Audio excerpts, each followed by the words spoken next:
એટલે આ સારું જ છે કે આવી સેવા કરે છે સંસ્થા અને આવી રીતના આ બધાને સાચવે છે.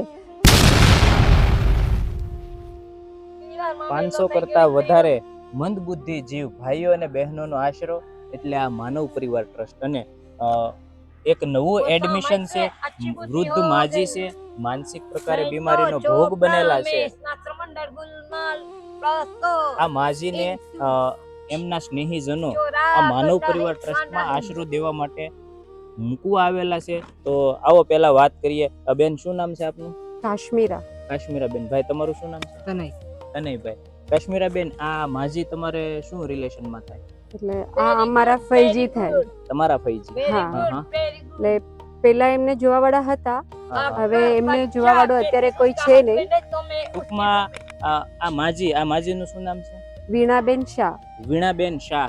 જૈન પરિવાર છે ને? જૈન પરિવાર. કાશ્મીરા બેન, આ વીણાબેનના પરિવારમાં હવે કોઈ નથી? ના, એમ બાજુમાં એવી રીતના સગામાં કોઈ નથી. અને કાશ્મીરા બેન, શું કહેશો?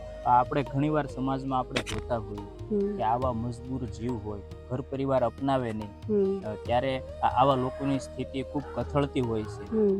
અને દુર્ભાગ્યવશ આવા લોકોનું જીવન ઘણીવાર રોડ રસ્તા ઉપર પણ આવી જતું હોય છે. પરંતુ માજીને આશરો મળી ગયો તો માજીનું જીવન બચી ગયું છે. રોડ રસ્તા ઉપર આવતું હોય એના કરતા વિપરીત હવે એને આશરો મળ્યો છે. ટૂંકમાં એનું જીવન હવે બચી ગયું છે. તો શું કહેશો તમે? હા, એટલે આ સારું જ છે કે આવી સેવા કરે છે સંસ્થા અને આવી રીતના આ બધાને સાચવે છે.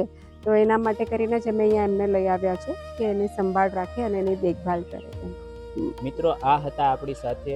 મૂળ આપણા ગુજરાતના છે અને હાલ તેઓ કોચીમાં રહે છે અને એમના સ્નેહીજનોને આશરા માટે મૂકવા આવેલા હતા. તો મિત્રો, આ માનવ પરિવાર ટ્રસ્ટની વધારે કોઈ પણ માહિતી માટે ડિસ્પ્લે પર આપેલા નંબર પર આપ સંપર્ક કરી શકો. ધન્યવાદ.